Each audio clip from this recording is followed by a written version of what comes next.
दोस्तों, study with आंचल में आप सबका स्वागत है। और मैं आपके लिए लेके आई हूँ अपनी हिंदी की दोबारा। हम हिंदी की क्लास आज स्टार्ट करने वाले हैं।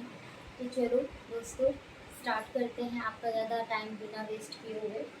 तो हमने आज अब तक क्या समझा, पहले हम रिपीट कर लेते हैं। अब तक हमने ये देखा है कि भाषा शब्द जो भाषा ली गई है वो भाषा धातु से ली गई है, जो कि हमारी मूल भाषा संस्कृत से है। और उससे आगे हमने पढ़ा कि जो हिंदी है, जो भाषा है, उसकी क्या क्या विशेषताएं हैं, हमारे विचार क्या होता है, विचार से क्या ध्वनि बनती है। तो ये सब चीज़ अब तक हमने जान ली है। अब हम आगे बढ़ते हैं। अब हम पढ़ेंगे आगे क्या कि हम भाषा जो है हमारी, उसे हम तीन उसमें पढ़ेंगे। किस दृष्टिकोण से पढ़ेंगे? हिंदी भाषा को हमने भाषा के तीन प्रकार भी देखे हैं। कौन कौन से? एक तो हमने भाषा के तीन प्रकार कैसे कैसे देखे हैं: मौखिक भाषा, लिखित भाषा और सांकेतिक भाषा। तो जो मौखिक भाषा है वो सबसे सरल, और जो सांकेतिक भाषा है वो क्या है, वो सबसे कठिन में आती है। और जो लिखित भाषा है वो किस में आती है? आप ये कहोगे कि मैम आपने ये तो बता दिया कि मौखिक सबसे सरल है, लिखित और सांकेतिक सबसे कठिन है। तो जो लिखित भाषा है, जो लिखित भाषा है वो कैसी भाषा है? तो लिखित भाषा हमारी थोड़ी, जिन लोगों को पढ़ना लिखना आता है उन लोगों के लिए तो लिखित भाषा क्या हो गई, सरल हो गई। और जिन लोगों को लिखना नहीं आता, पढ़ाई नहीं आती, जो निरक्षर हैं, उनके लिए लिखित भाषा कैसी हो जाती है, कठिन हो जाती है। अब आपको हम थोड़ा सा कुछ एक दो फैक्ट और बता देते हैं इसमें कि अब आप जैसे चिड़िया है हमारी, जो चिड़ियों की ध्वनि हो गई, ठीक है, और जो हॉर्न की हो गई, तो ये किस भाषा में आएगा? चिड़िया की आवाज़ तो आ रही है, तो क्या ये मौखिक भाषा में आएगा? जी नहीं, जो ये चिड़िया की आवाज़ है मौखिक भाषा में नहीं आएगी, क्योंकि जब तक या हॉर्न की आवाज़, सीटी की आवाज़, ताली की आवाज़, क्या ये मौखिक भाषा में है? क्योंकि ये तो हमें सुनाई दे रही है। क्योंकि हमने मौखिक भाषा का क्या रूल बताया था कि सामने वाला अगर बोल रहा है और हम उसे सुनकर ग्रहण कर रहे हैं तो वो मौखिक भाषा में आता है। तो हमारे क्वेश्चन किस तरीके से बन सकते हैं? क्वेश्चन इस तरीके से बन सकता है कि जो हॉर्न की आवाज़ है, क्या वो मौखिक भाषा में आएगी, सांकेतिक में आएगी या लिखित भाषा में आएगी? तो जो हॉर्न की आवाज़ है वो मौखिक भाषा में नहीं आएगी। क्यों? क्योंकि जब तक भी कोई ऐसा शब्द, ऐसा वर्ण जिसका सार्थक रूप किसी भी आवाज़ का, जब तक कोई सार्थक रूप हमारे कान में नहीं आता, जिसके शब्द का सार्थक रूप हमारे कान में नहीं आता, वो मौखिक भाषा में नहीं गिनी जाती। क्योंकि हॉर्न की कोई भी आवाज़, कोई भी शब्द, कोई भी वाक्य सार्थक तरीके से हमारे कानों में नहीं पड़ता। उसी में चिड़ियों की आवाज़ है, चिड़ियों की चहचहाट भी किसी भी एक सार्थक वाक्य के रूप में हमारे कानों में नहीं पड़ रही है, तो वो मौखिक भाषा में नहीं आएगी। ये किस में आएगी? ये है सांकेतिक भाषा के उदाहरण। सांकेतिक भाषा के उदाहरण में अब हम एक चीज़ और देख लेते हैं। जैसे कि क्या होता है कि इस तरीके से एरो के निशान बने होते हैं, है ना? इस तरीके से एरो के निशान बने होते हैं, दाएं मुड़ने के, बाएं मुड़ने के होते हैं ना, हमने देखे हैं सड़क पे। तो ये तो लिखा हुआ है, तो क्या ये लिखित भाषा में आएगा? ये लिखित भाषा में नहीं आएगा। ये लिखित भाषा में क्यों नहीं आएगा? क्योंकि इसका हमें सार्थक लिखित, जब तक कुछ लिखना नहीं, चित्रात्मक उसमें हो गया ना, तो किसमें जाएगा? ये सांकेतिक भाषा में जाएगा। तो आपने अश्योर कि आप सब लोगों ने, आपको पता चल गया होगा कि लिखित भाषा किसमें है, सांकेतिक भाषा किसमें है और मौखिक भाषा किसमें है। अब एक चीज़ और हमारे जहन में उठती है कि सांकेतिक भाषा जो है वो सबसे कठिन क्यों है? कह तो दिया कि सांकेतिक भाषा जो है वो कठिन में आएगी, पर वो क्यों आएगी कठिन में? क्योंकि हमारा कोई से भी जो संकेत होते हैं वे एक स्पष्ट रूप से एक ये नहीं होता कि हाँ ये संकेत किसी चीज़ के लिए। अब जैसे अगर हमने बड़ा लिख दिया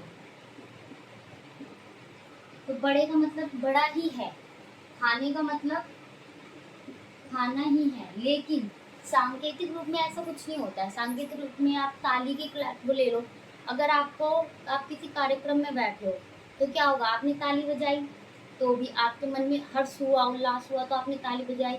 ऐसे ही अगर आप, कभी कभी क्या होता है कि जैसे दोस्त होते हैं और घर में पिताजी हैं, बड़े हैं, तो बाहर से वो कहता है भाई ताली बजाऊंगा तो समझ लेना बाहर खेलने के लिए आ रहा है, तो वो केवल उसी को पता चलेगा। अब तालियों का अलग अलग अर्थ हो गया, वहाँ पे अलग हो गया, यहाँ पे अलग हो गया। कभी कभी क्या होता है कि आपको कुछ आश्चर्य हुआ तो आप आश्चर्य में एकदम आप चाहते हो नहीं चाहते हो आपके हाथों से ताली बज जाती है, तो एक ताली का अर्थ यहाँ पे अलग निकल के आता है।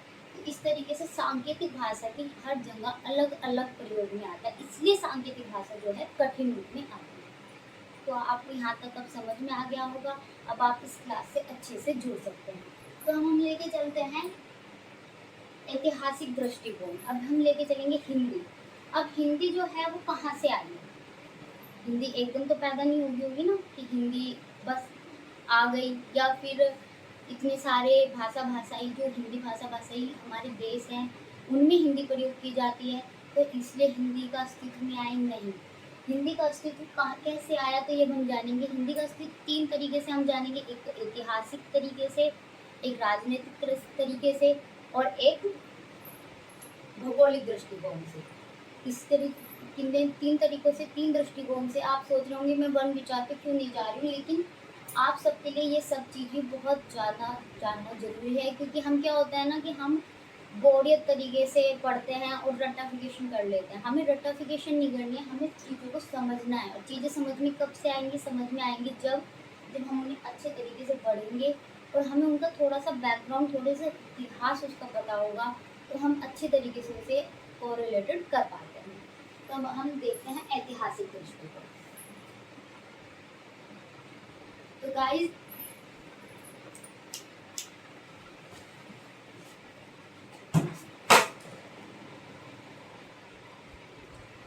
ऐतिहासिक दृष्टिकोण में हम सबसे पहले हमें सबको पता है कि हमारी मूल जननी जो भाषा है वो संस्कृत है। कौन सी है? संस्कृत। तो सबसे पहले जो संस्कृत थी, तो संस्कृत के 2 भाग थे, एक तो वैदिक और एक लौकिक संस्कृत। अब हम आते हैं वैदिक संस्कृत क्या थी और लौकिक संस्कृत। वैदिक संस्कृत वो थी जिसमें वेद और उपनिषद लिखे गए, जिसमें वेद और उपनिषद लिखे गए।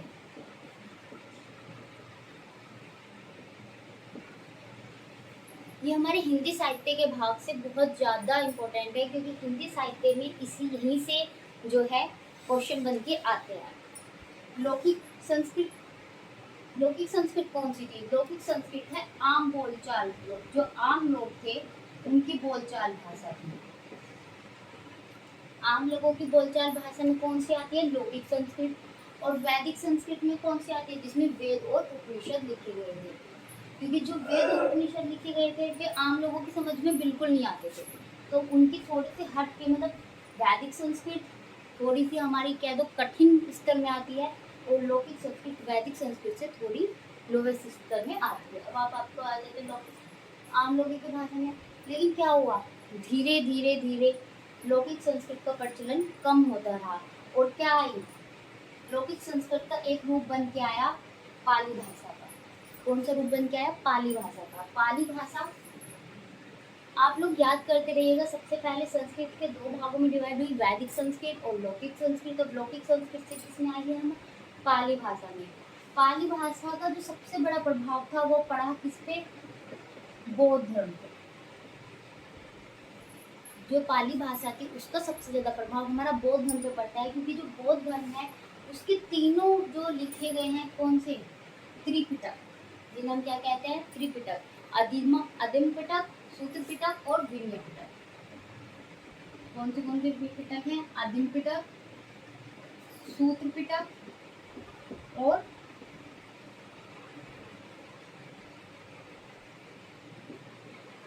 विनय पिटक। पिटक जरूर लगा लेना आप लोग इनके आगे। आदिम पिटक, सूत्र पिटक और विनय पिटक, ये त्रिपिटक हैं बौद्ध धर्म के, जो कि पाली भाषा में लिखे गए। लेकिन क्या हुआ, धीरे धीरे धीरे समय बदलता गया। हमने पिछली क्लास में पढ़ा था कि भाषा जो है परिवर्तनशील है ना। भाषा परिवर्तनशील कैसे है? इस तरीके से, पहले लौकिक भाषा थी, लौकिक भाषा का थोड़ा सा रूप बदला, पाली भाषा में आया, पाली भाषा का थोड़ा सा रूप बदला, अब किस में आ गया है? प्राकृत भाषा में आ गया है। कौन सी भाषा में आ गया है? प्राकृतिक भाषा में आ गया। अब प्राकृत भाषा का सबसे ज्यादा रूप किसके ऊपर पड़ा? प्राकृत भाषा का सबसे ज्यादा जो प्रभाव पड़ा है हमारा, वो प्रभाव पड़ा है किस पे? जैन धर्म पे। कौन से धर्म पे पड़ा है? जैन धर्म पे। सबसे पहले लौकिक। मैं इतनी सारी बार आप इन सब चीज़ों को रिपीट इसलिए कर रही हूँ ताकि आपको वीडियो देखते देखते ही आपको ये सब चीज़ें याद हो जाए। संस्कृत से वैदिक, लौकिक, लौकिक से किसने आया, पाली में, पाली से प्राकृत में, प्राकृत से क्या हुआ, प्राकृत से अपभ्रंश, प्राकृत से कौन सी भाषा का जन्म हुआ, अपभ्रंश। अब आप कहोगे अपभ्रंश, अपभ्रंश का क्या मतलब होता है, जैसे कि कोई भी हम कहते हैं कि मैदानी स्तर है या कोई पर्वत है, उसमें क्या पड़ गए, अपभ्रंश पड़ गए, यानी कि दरारें। अब प्राकृत जो भाषा थी वो धीरे धीरे क्या हुआ, बोलचाल में कम होती चली गई। अब जैसे कि हम इससे अपभ्रंश का एक उदाहरण ऐसे ले सकते हैं कि जैसे हम कोई भी नाम ले लो,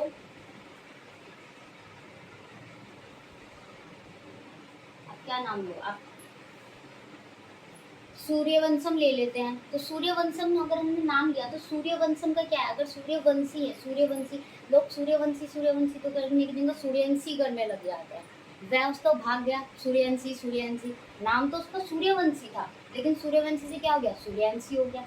तो इसमें क्या हो गया, इसका मतलब ये है कि भाषा में क्या पड़ गया, अपभ्रंश पड़ गया, लोग उसे अपनी बोलचाल में लेने लगे, तो वहां से आई अपभ्रंश।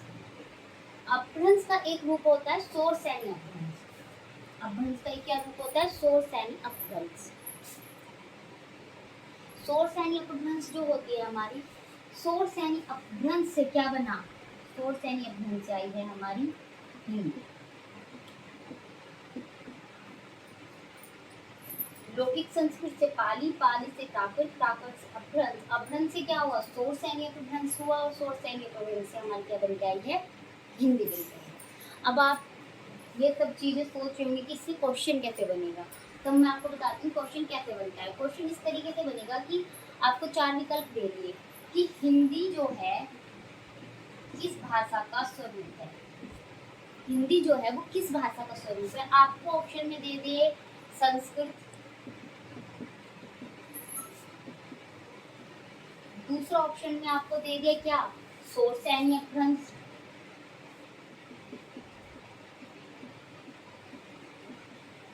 और तीसरे विकल्प में आपको दे दिया पाली। तो क्या आप किस पे राइट लगाओगे, संस्कृत पे, शोर सैनी अपभ्रंश पे, या पाली पे। हाँ, आप लोगों को ऐसा लगेगा कि हाँ संस्कृत मूल भाषा है, मूल जननी जो है वो संस्कृत है, सब भाषाओं की जननी जो है वो संस्कृत है, तो हम संस्कृत लगाएं, जी नहीं, जो भी सबसे निकट का आंसर होता है, जो भी सबसे ज्यादा निकट की चीज होती है, हमेशा आंसर उस पे लगाना।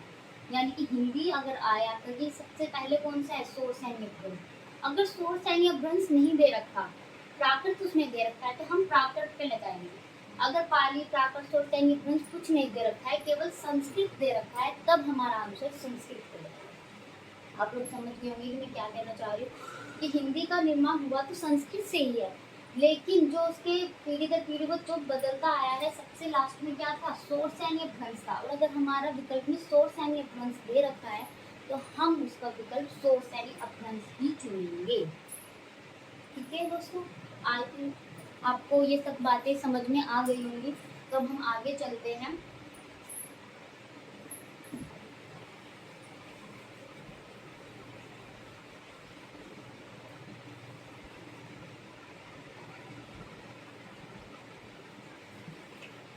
तो हम जाते हैं दूसरे उस पर, ऐतिहासिक दृष्टिकोण से तो हमें पता चल गया कि हिंदी का क्या स्वरूप है। अब आते हैं हम भूगोलिक दृष्टिकोण से। तो भूगोलिक दृष्टिकोण से क्या मतलब है, भूगोलिक दृष्टिकोण से मतलब है कि हिंदी कहाँ कहाँ बोली जाती है। अब जो हमारा ये इंडिया का मैप है, इंडिया के मैप के जो मध्य भाग है, जो मध्य भारत है, इसमें सबसे ज़्यादा हिंदी भाषा बोली जाती है। आप लोग देखो, अगर मैं लिखना चाहूँ तो जैसे राजस्थान, बिहार, आपका तीसरे नंबर पे आ जाता है यूपी, आपका हिमाचल प्रदेश, आपका एक अंडमान निकोबार द्वीप समूह जो है ये भी आता है, आपका दिल्ली। तो कुछ, ये केवल कुछ राज्य हैं, ये नहीं कि आपको इन सबकी रटाफिकेशन करनी है। रटाफिकेशन चीज़ों को हटकर हमें केवल चीज़ों को समझना है। तो इन जो जो जिले, जो ये राज्य हैं, सॉरी, जो ये राज्य हैं, इन सब राज्यों में जो है हिंदी बोली जाती है। ये सब क्या है, हिंदी बोले जाने वाले अधिकतर राज्य हैं। अब हम आते हैं तीसरे नंबर पे, किस पे, राजनीतिक संविधान पे। इस पे आ जाते हैं राजनीतिक संविधान पे।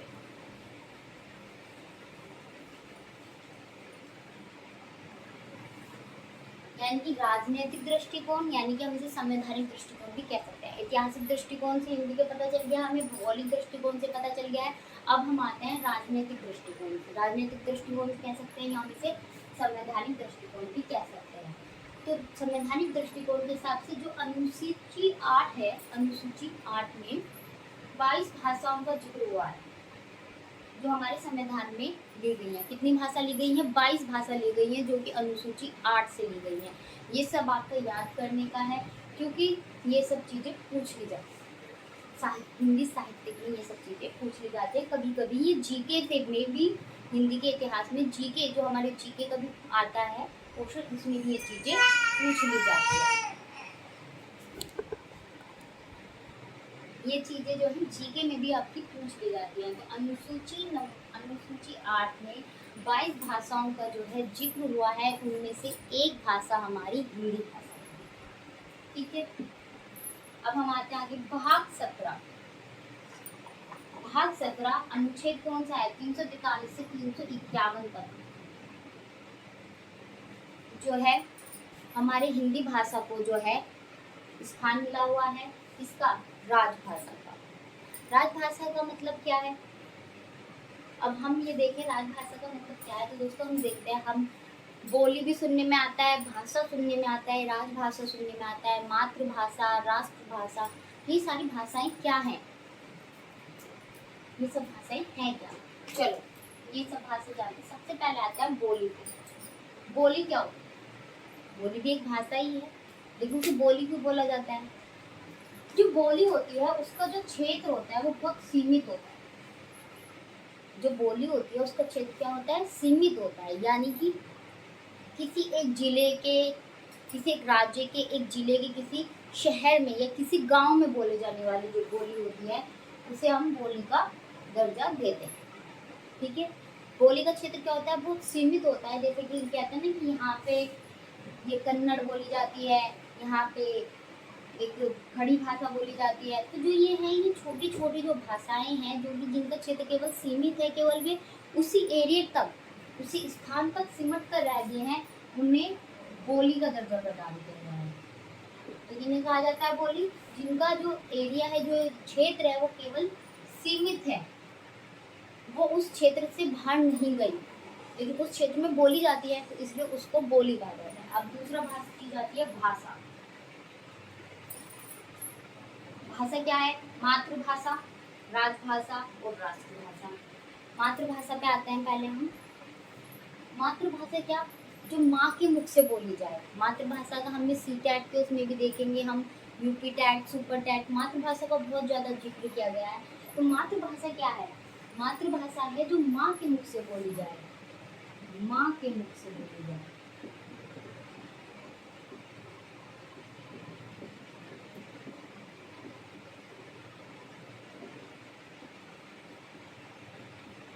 जो माँ के मुख से बोली जाए वो होती है मातृभाषा। जो छोटा बच्चा होता है वो क्या करता है? अपने, हमने क्या सीखा था पिछली क्लास में कि बच्चा क्या करता है? अनुकरण। हिंदी भाषा का एक सबसे बड़ा वो क्या था? अनुकरण था, जिसमें क्या करता है बच्चा? बच्चे बड़े के अनुकरण करके हम सीखते हैं। तो माँ के मुख से क्या, माँ बोल रही है, मम्मा बोलो, पापा बोलो, तो अनुकरण कर रहा है बच्चों उस चीज़ का। तो माँ के मुख से ये मातृभाषा हमारी कहाँ से आती है? माता, परिवार और वहाँ के आसपास के जो समाज है उससे बोली जाने वाली जो भाषा है, जो बच्चा उस एरिया में रह के सीखता है, जो किससे? माता से, परिवार से सीखता है, और किससे सीखता है? वहाँ के आसपास के समाज से सीखता है। ये सब चीज़ किस में आती है? ये सब चीज़ आती है आपकी मातृभाषा में। राजभाषा, राजभाषा किसे कहेंगे? राजभाषा जो हमारी हिंदी है उसे किस चीज़ का दर्जा प्रदान है? राजभाषा का या राष्ट्रभाषा का? अभी तक भी इस चीज़ में बहुत लोग कंफ्यूज रहते हैं कि राष्ट्रभाषा हमारे हिंदुस्तान की राष्ट्रभाषा हिंदी है या राजभाषा हिंदी है। जी हाँ, राष्ट्रभाषा हिंदुस्तान की हिंदी नहीं है। ये क्वेश्चन बहुत ज़्यादा कंफ्यूजिंग वाला होता है। राष्ट्रभाषा हमारे देश की कोई राष्ट्रभाषा ही नहीं है।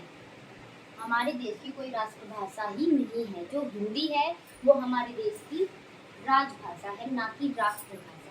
वो किस लिए है दोस्तों, वो भी आपको आगे पता चल जाएगा जब हम राजभाषा और राष्ट्रभाषा का कॉन्सेप्ट क्लियर करेंगे। चलो देखते हैं राजभाषा में क्या आता है। जो भी देश में प्रशासनिक कार्य होता है, सरकार बनी होती है, उसमें प्रशासनिक कार्य चलता है, तो जो प्रशासनिक कार्य में जिस भी भाषा का प्रयोग किया जाता है, चाहे वो हिंदी हो, अंग्रेजी हो, तमिल हो, जितनी भी भाषाओं का प्रयोग किया जाएगा, जो भी भाषा का प्रयोग किया जाएगा वो राजभाषा होती है। अब हमारे प्रदेश में जो हमारा देश है, इसमें जो है राजभाषा का दर्जा किसे दिया गया है, हिंदी को दिया गया है। इसमें अनुच्छेद 343 से 351 के बीच जो भाग 17 है उसमें यह बताया गया है। तो जो राजभाषा है वो कौन सी है, हिंदी है। राजभाषा में क्या होता है, राजभाषा में जो हमारे देश का प्रशासनिक काम है, जो सरकारी काम होता है वो होता है, ठीक है। और राष्ट्रभाषा कौन सी होती है, राष्ट्रभाषा कौन सी होती है, जो पूरे राष्ट्र में, जो हमारे पूरे राष्ट्र में बोली जाती है, राष्ट्र के अधिकतर राज्यों में बोली जाती है, उसे राष्ट्रभाषा का दर्जा मिलता है। लेकिन हमारे पूरे राष्ट्र में हिंदी नहीं बोली जाती, अलग अलग भाषाएं बोली जाती है, इसलिए हिंदी को राष्ट्रभाषा का दर्जा प्राप्त नहीं है, इसलिए हिंदी को राजभाषा का दर्जा प्राप्त है। हमारा एक चीज रह गई थी, कौन सी, भाषा। बोली पढ़ ली, मातृभाषा समझ ली, राजभाषा समझ ली, राष्ट्रभाषा समझ ली, लेकिन भाषा नहीं समझी। बोली का क्षेत्र हमने क्या बताया था कि बहुत सीमित होता है, किसी राज्य के, किसी जिले के, किसी शहर में बोली जाने वाली जो भाषा होती है उसे बोली कहते हैं, या किसी गांव में बोली जाने वाली भाषा, इसका क्षेत्र बहुत सीमित होता है। लेकिन जो भाषा होती है, जिसे भाषा का दर्जा प्राप्त होता है, वो एक बड़े स्तर पर बोली जाती है, यानी कि किसी एक जिले में, किसी 4-5 जिलों में बोले जाने वाली, या फिर पूरे राज्य में बोले जानी, 4-5 राज्यों में बोले जाने वाली जो भाषा होती है उसे हम भाषा का रूप प्रदान करते हैं। बोली छोटी सीमित और जिसका रूप बड़ा होता है, यानी कि व्यापक होता है, कैसा होता है, व्यापक होता है, उसे हमने भाषा बोला। तो आपको समझ में आ गया होगा ऐतिहासिक दृष्टिकोण से, भौगोलिक दृष्टिकोण से और राजनीतिक दृष्टिकोण से। तो चलिए दोस्तों इससे आगे बढ़ते हैं। तो दोस्तों हमने इतना जान लिया है, अब हम आगे बढ़ते हैं व्याकरण। जी हाँ, मैं आपको वर्ण विचार पर भी लेके जाऊंगी, लेकिन उससे पहले हमें ये सब चीजें जानना बहुत जरूरी है। अब शायद नेक्स्ट वीडियो में हम वर्ण विचार का कॉन्सेप्ट को क्लियर कर पाए, इससे पहले हम समझते हैं व्याकरण। तो व्याकरण जो है वो कितने योग से बना है, वी प्लस आ प्लस करण। वी प्लस आ प्लस करण जो है व्याकरण। तो हम व्याकरण को क्या कह सकते हैं, व्याकरण आखिर है क्या। व्याकरण एक कह देते हैं कि हम जो भाषा है उसको समझने के लिए हमने ये व्याकरण पुस्तक का निर्माण किया है। चलो देखते हैं क्या। तो व्याकरण को हम संस्करण कह सकते हैं, ग्रंथ कह सकते हैं, और क्या कह सकते हैं, एक पुस्तक वो बोल सकते हैं, एक पुस्तक भी बोल सकते हैं, एक विद्या बोल सकते हैं। तो व्याकरण को हम क्या बोल सकते हैं, संस्कृत, ग्रंथ, पुस्तक, विद्या, इन सब चीजों को हम व्याकरण बोल सकते हैं। तो व्याकरण में होता क्या है, अगर हम व्याकरण की परिभाषा देखें, अगर हम व्याकरण की परिभाषा देखें तो जो भाषा है उसके शुद्ध प्रयोग को, भाषा को जो हम प्रयोग कर रहे हैं तो उसके शुद्ध प्रयोग, उसके शुद्ध प्रयोग को शुद्ध लेखन,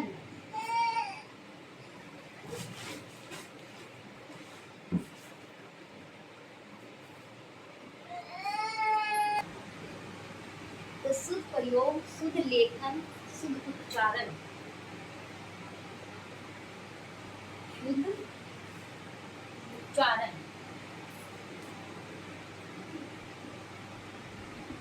व्याकरण क्या है, व्याकरण से क्या होता है, व्याकरण से जो भाषा है उसका शुद्ध उच्चारण, शुद्ध लेखन और शुद्ध प्रयोग हो सकता है, ठीक है। व्याकरण के द्वारा क्या होता है, व्याकरण के द्वारा जो भाषा होती है उसका शुद्ध उच्चारण, शुद्ध लेखन और शुद्ध प्रयोग होता है। ठीक है, किसी भी भाषा का अगर शुद्ध लेखन करना है, शुद्ध उच्चारण करना है, शुद्ध प्रयोग करना है, तो वह किसके द्वारा होता है? व्याकरण के द्वारा होता है। व्याकरण के हमारे 3 भाग, कितने भाग होते हैं व्याकरण के? 3 भाग में हम समझेंगे। अगर या फिर ये भी कह दो कि व्याकरण जो है 3 भागों में डिवाइड है, 3 भागों के हिसाब से ही पूरी व्याकरण आपकी पढ़ी जाती है, तो भी गलत नहीं होगा। व्याकरण के 3 भाग कौन कौन से हैं? आप सबको ही मालूम होगा। कौन सा? वर्ण विचार,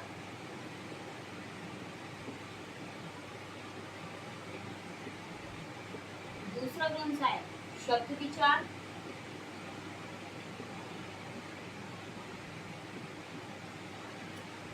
वर्ण विचार, शब्द विचार, और तीसरा कौन सा है? वाक्य विचार।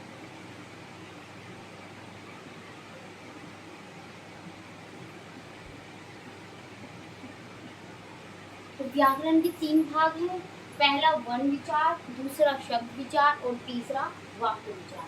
वर्ण सबसे छोटा, वर्ण सबसे छोटा होता है। उससे बड़ा जो वर्णों से मिलकर बना होता है वो क्या होता है? शब्द।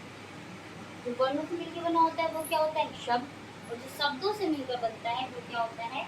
वाक्य। वर्ण सबसे छोटे होते हैं, जो वर्णों से मिलकर बने होते हैं उन्हें शब्द, और जो शब्दों से मिलकर बने होते हैं उन्हें वाक्य कहते हैं। तो दोस्तों कल की वीडियो में हम जानेंगे, अपने कल की नेक्स्ट वीडियो में हम क्या जानेंगे?